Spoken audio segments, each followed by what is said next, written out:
Il était une fois, dans une petite forêt enchantée, un lapin nommé Flocon.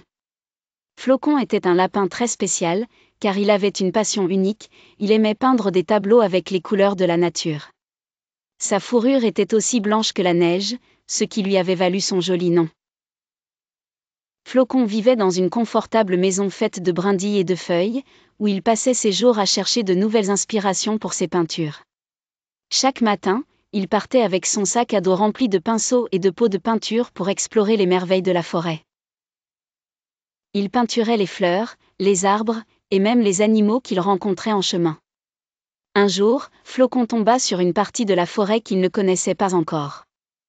Les arbres étaient plus hauts, et les fleurs plus colorées que tout ce qu'il avait vu auparavant. Parmi ces merveilles, il rencontra un oiseau aux plumes scintillantes, nommé Étoilé. Étoilé était connu des autres animaux pour ses magnifiques chants qui résonnaient à travers la forêt. Curieux, Flocon demanda à Étoilé si elle accepterait de poser pour lui. L'oiseau, flatté, accepta avec joie, et se mit à chanter pendant que Flocon peignait. Le chant d'Étoilé était si beau qu'il inspira Flocon à créer un tableau plus vivant et coloré que jamais. Au fil des heures, d'autres animaux de la forêt vinrent voir ce qui se passait. Il y avait Félicien le renard rusé, Clara la tortue amicale, et même Bulle, la petite grenouille gaffeuse. Tous étaient émerveillés par le talent de Flocon et le mélodieux chant d'Étoilé. Ensemble, ils décidèrent d'organiser une grande exposition en pleine forêt. Les animaux décorèrent l'endroit avec les fleurs les plus brillantes et les feuilles les plus vertes.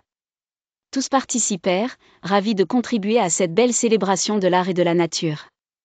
Le jour de l'exposition, la forêt était en fête. Les animaux arrivaient en grand nombre, admirant les tableaux de Flocon, chacun racontant une histoire différente des merveilles de la forêt. Étoilé chanta une nouvelle mélodie, pleine de joie et d'émotion, touchant le cœur de tous les présents.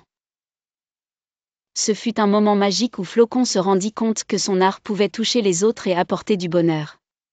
De ce jour, il continua à peindre, non seulement pour lui-même mais pour partager sa passion et la beauté de la nature avec tous les habitants de la forêt enchantée.